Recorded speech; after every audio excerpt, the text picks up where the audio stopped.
um garotinho falando com você, Caio. É o Gabriel. E aí, Caio, beleza, Braulio? Tudo bem com vocês? Meu nome é Gabriel, tenho 18 anos, sou de Paulista, região metropolitana do Recife, e acompanho aí o Papo de Graça há quase um ano. Valeu mesmo, tem me edificado bastante em vários assuntos. Muito obrigado, Caio, por todos os ensinamentos, sabedoria. E o Braulio aí, sempre com o bom humor dele, me faz rir muito. Valeu mesmo, Deus abençoe. Caio, eu queria saber sobre o que o senhor acha do futuro da instituição Igreja Evangélica. Nos últimos anos para cá, nós tivemos algumas modificações no cenário. Alguns pregadores presbiterianos têm ficado bastante famosos nas redes sociais e tendo um público muito grande, sendo convidados até para muitos eventos de larga escala pentecostal, como congressos em estádios e congressos da Assembleia de Deus muito grande. E também nós temos o que se chama de teologia do coach, que são aqueles pastores que alguns deles são até coaches de verdade, outros não, só usam a linguagem, aquele apelo motivacional psicológico, e também ficaram muito famosos, se tornando alguns deles conselheiros espirituais de jogadores de futebol, de celebridades e cantores, etc. O senhor acha que isso vai mudar alguma coisa no imaginário da igreja evangélica? Vai atingir o povão ou é algo só entre os jovens e das novas gerações que ficam na internet? É isso aí, valeu, Caio. Deus continue te abençoando, dando saúde, paz e pro Braulio e pra toda a equipe aí. Deus abençoe. Valeu. Gabriel, você é um garoto muito lindo, fofo, inteligente, que Deus preserve a tua mente, que você não caia em nenhum engano, meu filho. Siga o Evangelho e se preserve assim. Não tenha medo de ser inteligente, se desenvolver e ir adiante. Agora, sobre o que você me perguntou, vai ser até objeto, sim, talvez 20% da minha aula de hoje, aberta lá para a PUC, vai ser sobre esses novos movimentos. Eles me pediram para falar a respeito disso hoje à tarde também. Então, quem me dera você pudesse participar dessa aula aberta de hoje, e seria um prazer para mim enorme que você estivesse lá, meu querido Gabriel. Olha só, esses pastores presbiterianos eu conheço a vida inteira, todos eles. Desses que você mencionou que estão mais, você usou, mais bombados nas mídias sociais.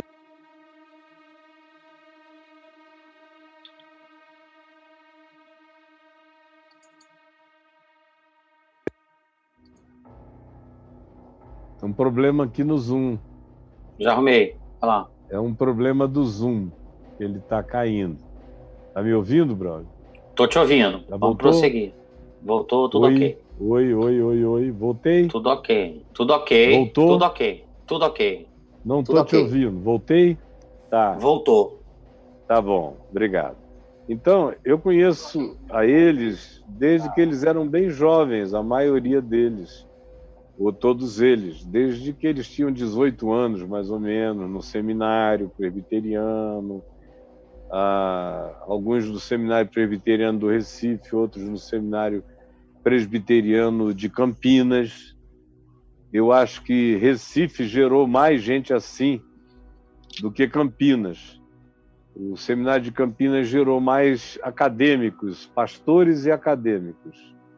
E o seminário do Recife gerou pessoas que agora, nesse momento, estão se transformando em indivíduos com popularidade cibernética e na internet, por causa, sobretudo, da promulgação, da divulgação do ensino deles a respeito do puritanismo.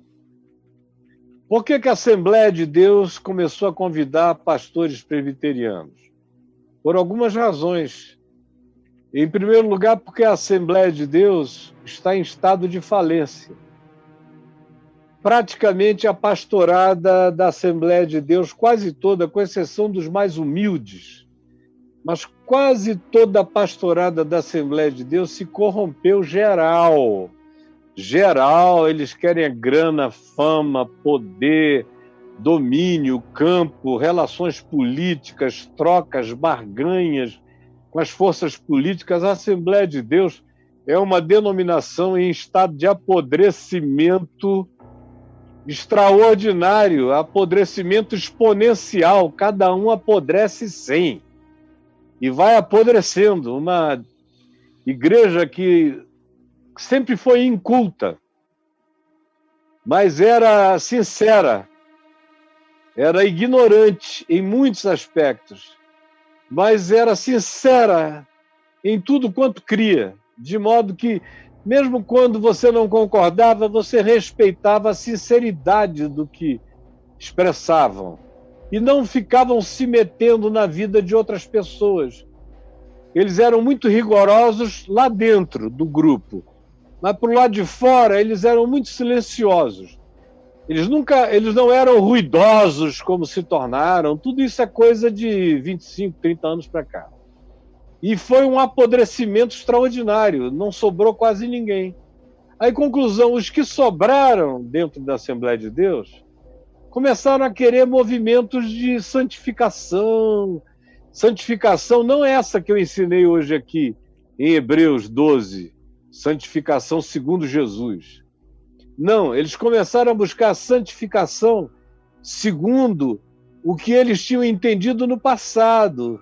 Era a santificação de usos, costumes, rigores variados.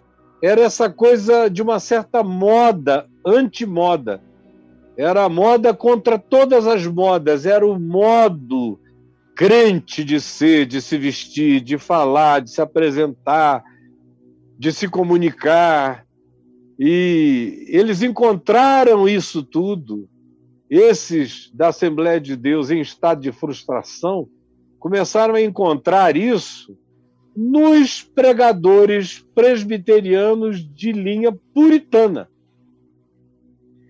Porque eles se identificaram e, apesar de serem barbadões, parecem os puritanos do século XVIII e XIX, mas são pessoas rigorosíssimas, não tomam um gole de cerveja, não bebem um vinho, ensinam ensinos morais pesados, são afrontosamente moralistas e judiciosos.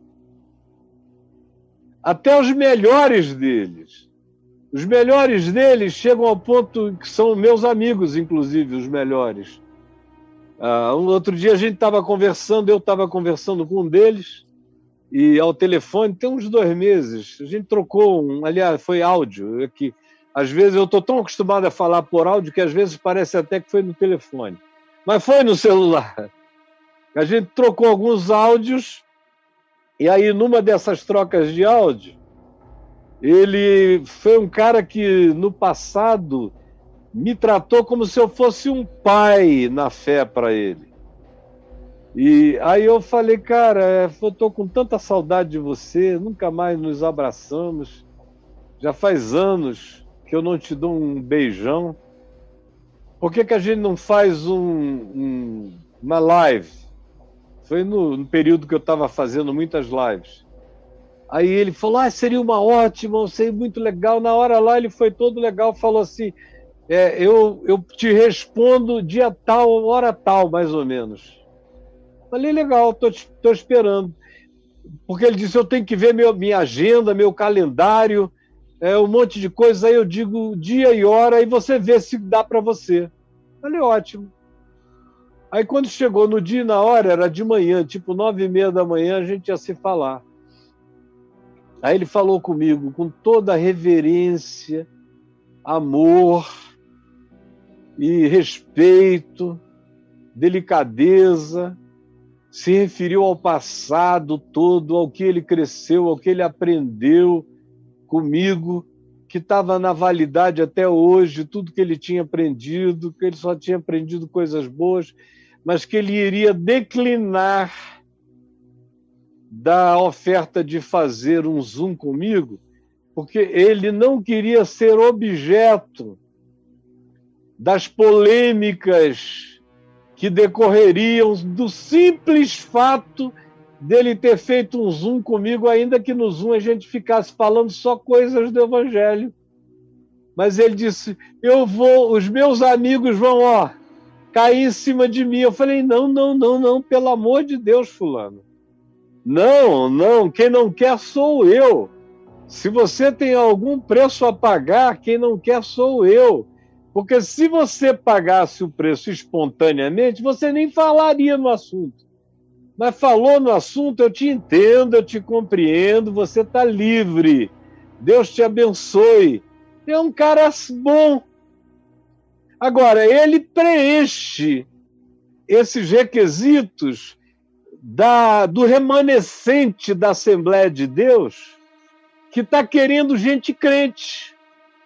Porque ele é crente, especialmente esse que eu falei. Tem uns outros que não são tanto, não. São mais dos usos e costumes e da teologia que esses caras querem ouvir. Mas eu sei que na prática da consciência deles falta muito Cristo, falta muito Deus, falta muito Evangelho. Falta muito Evangelho. Mas eles dizem o que esse pessoal remanescente da Assembleia de Deus está querendo ouvir. E você veja só quem me fez a pergunta, não é? Foi o Gabriel? Foi o Gabriel. Veja quem organiza esses eventos. Não é a CPAD, a Casa Publicadora das Assembleias de Deus, não é nenhuma junta de pastores nacional, não é um campo da Assembleia de Deus que seja majoritário, não é a Convenção Geral das Assembleias de Deus, são indivíduos insatisfeitos com tudo que está acontecendo, que não tem dentro da Assembleia de Deus ninguém para convidar. Aí convidam pastores presbiterianos e batistas, que são os que têm alguma coisa a dizer, e especialmente aqueles que estão vinculados à pregação sobre o puritanismo da fé, com uma ênfase grande em soberania de Deus, contra o livre-arbítrio, a soberania, não equilibram isso, nem conseguem entender, porque são pessoas newtonianas, não entenderam a revolução do significado de tempo, eles ainda pensam em Deus com categorias humanas, na linha da história, tudo muito pobre. Mas é satisfatório para o remanescente angustiado da Assembleia de Deus. E esse remanescente é composto de milhões de pessoas. A Assembleia de Deus tem, estatisticamente, 22 milhões. Tem um grupo expressivo de alguns milhões que não estão satisfeitos. Estão buscando isso. E estão me encontrando nos pastores reformados de linha puritana aquilo que eles querem. Você veja só, no passado, a Assembleia de Deus vivia atrás de mim, e eu tive a Assembleia de Deus toda comigo, toda. Não foram grupos, toda ela comigo. Por quê? Porque eles diziam que eu falava e vivia do modo que os satisfazia, e ao mesmo tempo eu era um indivíduo que conhecia a experiência dos dons do Espírito Santo. Dos dons. Hoje em dia, eles já não estão mais nem buscando pessoas sérias que digam coisas que os provoquem à luz do Evangelho, que os chamem para uma santificação mais profunda e que também tenha a experiência dos dons do Espírito Santo.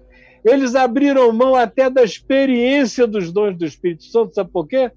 Porque todo esse pessoal canalha que dirige as Assembleias de Deus e os seus campos e para todo lado, que pastoreiam essa horda de crentes mal ensinados, esse pessoal todo fala em línguas, diz que profetiza, tudo é na base de o Senhor me revelou, e eles sabem que tudo é fajuto e é mentira. Então, eles praticamente abriram mão dos dons do Espírito Santo, que era o que caracterizava antes o pentecostalismo. E eu teria 1 trilhão de outras coisas a acrescentar. A sua pergunta foi o que eu acho disso para o futuro, né? O que você acha do futuro da igreja evangélica brasileira? Não, aí é demais. Eu ia ter que ter 4 horas para falar.